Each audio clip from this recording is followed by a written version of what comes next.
TET के महत्वपूर्ण previous year question को सॉल्व करेंगे। ईवीएस और सीडीपी। चलिए चलते हैं।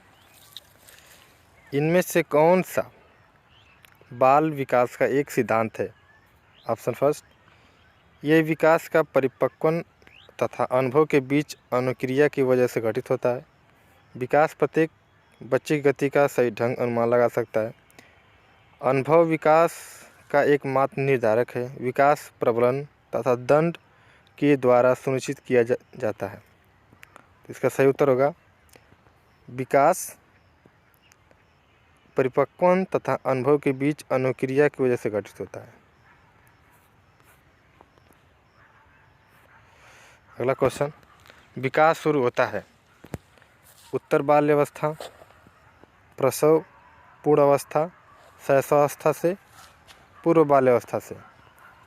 तो विकास शुरू होता है प्रसव पूर्ण अवस्था से। अगला क्वेश्चन, बहुविधि बुद्धि सिद्धांत के अनुसार सभी प्रकार के पशुओं, खनिजों और पेड़ पौधों को पहचानने और वर्गीकृत करने की योग्यता क्या कहलाती है?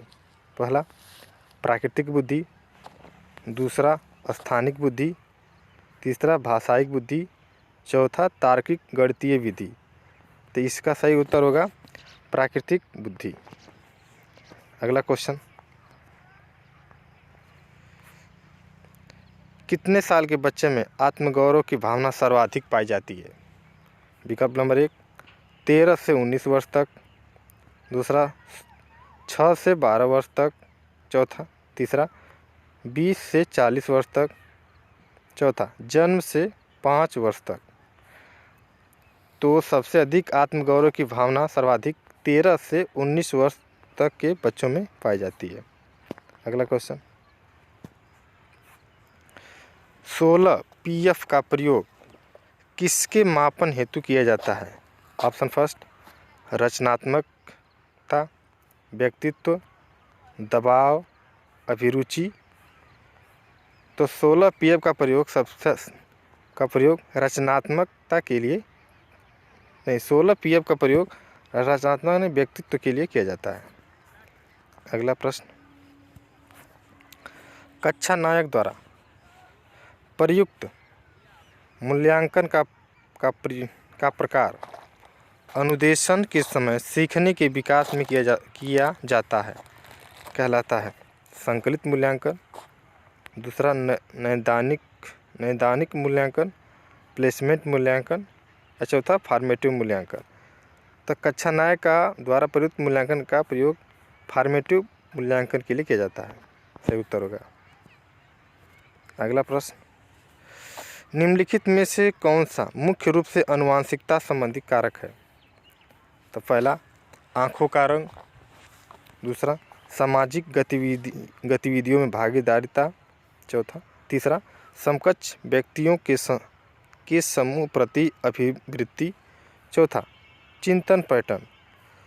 तो इसमें से यानी आनुवंशिकता यानी शारीरिक लक्षण किसमें पाया हो? तो इसमें आँखों का रंग ही आनुवंशिकता का कारण होगा। अगला, विज्ञान एवं कला प्रदर्शनियाँ, संगीत एवं नृत्य प्रस्तुतियाँ तथा विद्यालय पत्रिका निकालना खाली स्थान के लिए है। पहला, शिक्षार्थियों को सृजनात्मक मार्ग उपलब्ध कराने, विद्यालय का नाम रोशन करने के लिए, अभिभावकों को संतुष्ट करने के लिए, चौथा विभिन्न व्यवसायों के लिए विद्यार्थियों को प्रशिक्षित करने के लिए। तो बच्चों को हम व्यवसाय के लिए शिक्षा नहीं देते हैं, बच्चों को व्यवसाय रूपी संबंधी जानकारी प्रस्तुत नहीं करते। तो इसका सही उत्तर होगा शिक्षार्थियों को सृजनात्मक मार्ग उपलब्ध कराने के लिए। अगला क्वेश्चन, आपकी एक कक्षा में एक छात्र देर से आता है, आप क्या करेंगे? आपकी कक्षा में एक छात्र देर से आता है तो आप क्या करेंगे? पहला, उसके अभिभावकों को सूचित करेंगे, उससे दंड देंगे, कारण जानने की चेष्टा करेंगे, उस पर कोई ध्यान नहीं देंगे। तो इसका सही उत्तर हो जाएगा कारण जानने की चेष्टा करेंगे। अगला प्रश्न, विद्यार्थियों में अवांछित व्यवहार को परिवर्तन करने में सबसे प्रभावी पद्धति है। विद्यार्थियों में अवांछित व्यवहार को परिवर्तन करने में सबसे प्रभावी पद्धति है विद्यार्थी को दंड देना, अभिभावकों के ध्यान में इसे लाना, इसकी उपेक्षा करना। चौथा, अवांछित व्यवहारों के कारणों को ढूंढना एवं उपचार का प्रबंध करना। तो इसका सही उत्तर हो जाएगा अवांछित व्यवहारों के कारणों को ढूंढना एवं उपचार का प्रबंध करना। अगला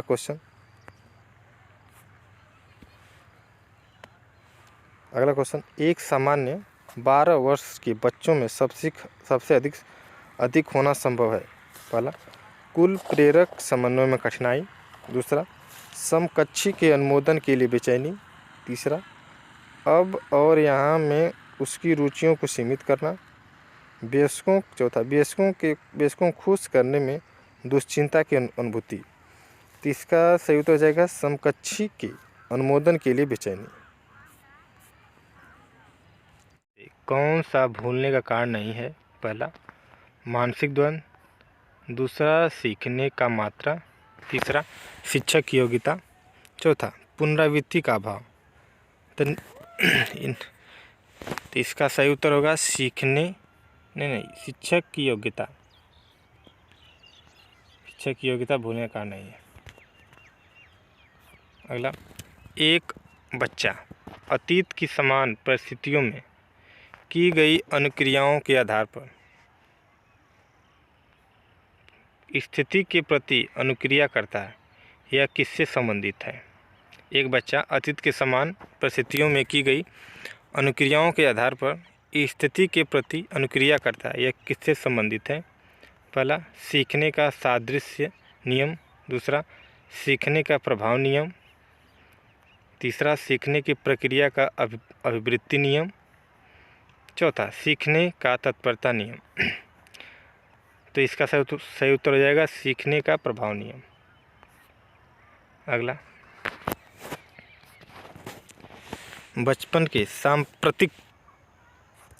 अगला क्वेश्चन, बचपन की सांप्रतिक दृष्टिकोण करेंट वेव की मान्यता है। बहुत से तरीके से बच्चे वयस्कों के बराबर होते हैं।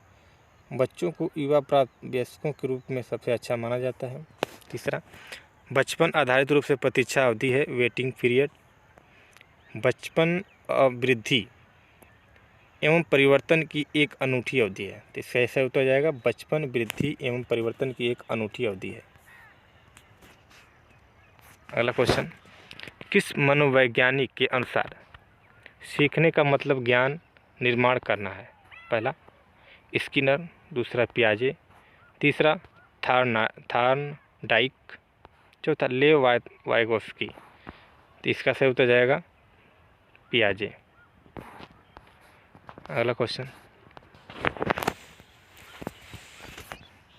विद्यालयों में श्रम की स्फूर्ति का विकास करने के लिए पहला, शिक्षक अपने ही श्रम में प्रवृत्ति दिखाएगा। शिक्षक श्रम के महत्व का व्याख्यान करेगा। तीसरा, समय समय पर विद्यार्थियों को श्रम करने का अवसर देना पड़ेगा। चौथा, विद्यार्थियों को श्रम करने वालों लोगों का उदाहरण देना पड़ेगा। तो इसका सही उत्तर हो जाएगा समय समय पर विद्यार्थियों को श्रम करने का अवसर देना पड़ेगा। अगला क्वेश्चन, शिक्षण अधिगम प्रक्रिया टीचिंग लर्निंग प्रोसेस में व्यक्तित्व रूप से ध्यान देना महत्वपूर्ण है, क्योंकि बच्चों की विकास दर भिन्न होती है और वे भिन्न तरीकों से सीख सकते हैं। दूसरा, शिक्षार्थी हमेशा समूह से बेहतर सीखते हैं। तीसरा, शिक्षक प्रशिक्षण कार्यक्रम में ऐसा ही बताया गया है।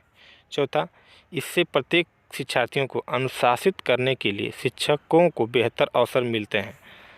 तो इसका सही उत्तर होगा शिक्षण अधिगम प्रक्रिया में बच्चों की विकास दर भिन्न भिन्न होती है और वे विभिन्न तरीकों से सीखते हैं। इसका पहला सही हो जाएगा। अगला, व्यक्तित्व पर्सनालिटी अस्थायी समायोजन है जीवन के साथ। दूसरा, प्रकृति के साथ। तीसरा, पर्यावरण के साथ। चौथा, ये सभी। तो जीवन व्यक्तित्व यानी पर्सनालिटी अस्थाई सभी के साथ है, जीवन के साथ भी है, प्रकृति के साथ भी है, पर्यावरण के साथ है, यानी ये सभी इसका सही उत्तर जाएगा। अगला, सीखने का वह सिद्धांत जो पूर्ण रूप से और केवल अवलोकनीय व्यवहार यानी ऑब्जर्वेशन बिहेवियर पर आधारित है, सीखने के किस सिद्धांत से संबंध है? पहला विकासवादी सिद्धांत, दूसरा रचनावादी, तीसरा संज्ञानवादी और चौथा व्यवहारवादी। तो इसका सही उत्तर जाएगा व्यवहारवादी। अगला, शिक्षार्थियों को खाली स्थान के लिए प्रोत्साहित नहीं करना चाहिए। पहला, समूह कार्य में दूसरे शिक्षार्थियों के साथ क्रिया एक्टिव रूप से अंतःक्रिया करके। दूसरा, शिक्षक जो पूछ सकते हैं उन सभी प्रश्नों के उत्तर याद करके। तीसरा, अधिक से अधिक पाठ्य सहगामी क्रियाओं में हिस्सा लेने। चौथा, कक्षा के अंदर और बाहर अधिक से अधिक प्रश्न पूछें। तो इसमें पूछा है शिक्षार्थियों के लिए कौन सा प्रोत्साहित नहीं करना चाहिए, तो इसका सही उत्तर हो जाएगा शिक्षक जो पूछ सकते हैं उन सभी प्रश्नों के उत्तर याद करने बी। अगला, शैक्षणिक क्षेत्रों को एजुकेशन एरिया में निष्पादन परफॉर्मेंस के आधार पर शैक्षणिक क्षेत्रों में निष्पादन के स्तर को बढ़ाने का औचित्य स्थापन किस आधार पर किया जा सकता है? एक बार और, शैक्षणिक क्षेत्रों में को एजुकेशन एरिया में निष्पादन परफॉर्मेंस के आधार पर शैक्षणिक क्षेत्रों में निष्पादन के स्तर को बढ़ाने का औचित्य स्थापन किस आधार पर किया जा सकता है? पहला, यह व्यक्तित्व विभिन्नताओं में संतुष्ट करता है। दूसरा, यह हास्याकृत महत्वहीन शिक्षार्थियों के लिए प्रतिपूरक भेदभाव की नीति का अनुगमन करता है। तीसरा, यह सार्वभौमिक धारण रिटेंशन को सुनिश्चित करता है। यह हाथ से किए जाने वाले श्रम के प्रति सम्मान विकसित करता है। तीसरा सही उत्तर हो जाएगा यह व्यक्तित्व विभिन्नताओं को संतुष्ट करता है।